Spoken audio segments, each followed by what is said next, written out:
Hello guys, welcome back to my channel. जसं की तुमका माहीत आहे, माझ्याकडे लक्षात राहणार नाही. आता 1 वर्षापूर्वीचं व्लॉग टाकते, तर जरा बघून घेवा. सांभाळून घ्या माका.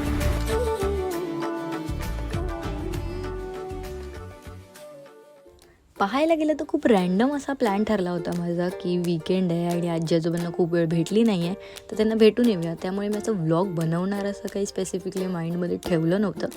तर थोडेफार जे की मी क्लिप्स काढलेत ते मी या पूर्ण व्लॉगमध्ये टाकलेत, जे तुम्ही बघायलाच.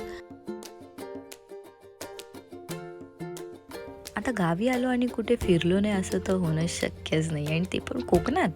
नो वे. तर आम्ही सकाळची एस-टी पकडली आणि पोचलो आपल्या देवगडच्या बीचला, जे की खूप सुंदर आहे. आणि इकडचा जो व्ह्यू आहे, इकडे जी शांतता आहे ती खूप मस्त होती. आणि आजोबा आणि मी गेलेलो तेव्हा आमचं लक एवढं भारी होतं की वीकेंड असूनसुद्धा काहीही गर्दी आम्हाला मिळाली नाही. त्यानंतर आम्ही गेलो या विंडमिल गार्डनमध्ये, जे की खूप फेमस आहे पूर्ण कोकणामध्ये. आणि ह्याचे खूप सारे असे तुम्ही ड्रोन शॉट्स बघितले असतील. आणि मोस्टली इथे लोक सनसेटच्या टाईमला येतात, कारण असं म्हणतात की इथे सनसेटचा व्ह्यू खूप सुंदर आहे. तर तुम्ही देखील कधी व्हिजिट केलं तर मोस्टली सनसेटच्या टाईमलाच या, कारण इथून जो व्ह्यू आहे, जर तुम्ही कधी कुठे सर्च केला तर तुम्हाला बघायला मिळेलच की इथला व्ह्यू खूप छान आहे. आणि इथे गार्डनही खूप छान आहे, जे की लहान मुलांसाठी किंवा मोठ्यांसाठी सर्वांसाठीच खूप मस्त बांधलं आहे यांनी.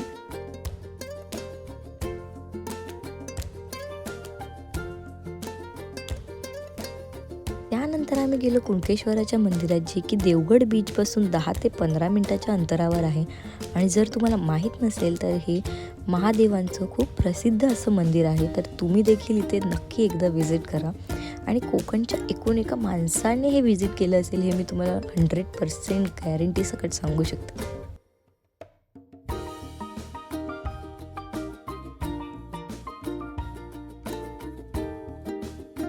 मी चाललोय फाट्यावरती.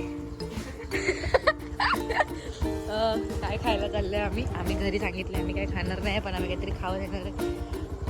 घरी येऊन चिकन खायचंय आम्हाला. हो, हळू चालू आहे बाबा. इथे वरात आहे, लग्न आहे कोणाचं तरी, तो वरात चालू आहे.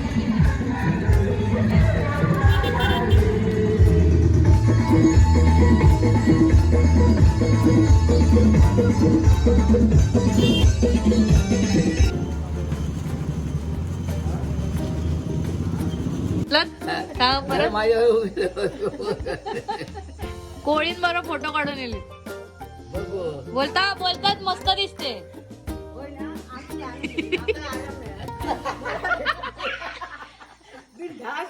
बोलतात चल आमच्या घरी, चल आमका रोज मासे घाला.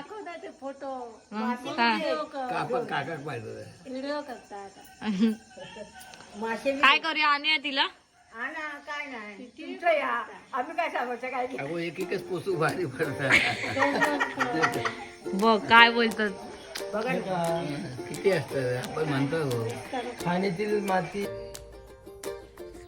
तर दुसऱ्या दिवशी सकाळी उठून आम्ही विठू माऊलींची पूजा केली, जी की आजोबा आमचे रोजच करतात. पण आता मी आले तर मी म्हटलं सकाळी उठून जाऊया त्यांच्यासोबत पूजेला. आणि खूप प्रसन्न वाटतं इथे, खूप शांत वाटतं.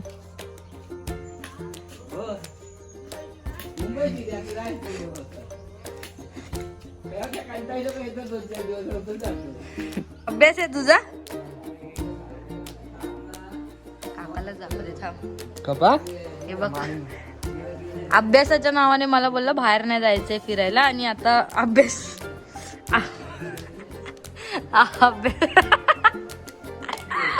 आता तू थांब, काकालाच पाठवणार आहे फोटोशूट करायला.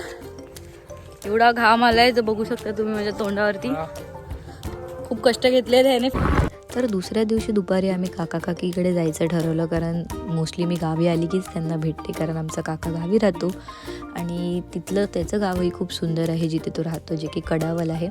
आणि तिथे पण मला जायला खूप आवडतं, कारण तिथे खूप शांत वाटतं आणि ते प्रॉपर असं गावाची वाईब येते मला तिथे जास्त करून. आणि मेन म्हणजे त्यांच्याकडे छोटी छोटी किटन्स आहेत, त्यांच्याकडे एवढी मांजरीची पिल्लं आहेत, कारण आमच्या काकीला खूप आवडतात मांजरी त्यांची एवढी. आणि त्यांनी जस्ट बेबी दिली होती, तर त्यांना न भेटता तर मी जाऊच शकत नाही. सो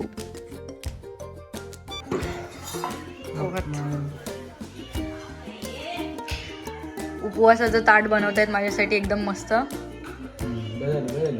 अजून काय बाकी आहे? पापड.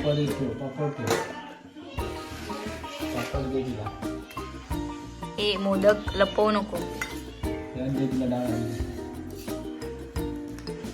वा वा. तर अशीच मजा मस्ती करत निसर्गरम्य वातावरणात फेरफटके मारत आणि मस्त अशी पेट पूजा करत म्हणजे 2 दिवस कधी संपले हे मला काही कळलंच नाही. पण तुम्हाला मात्र कळलं असेल या व्लॉगच्या दरम्यान.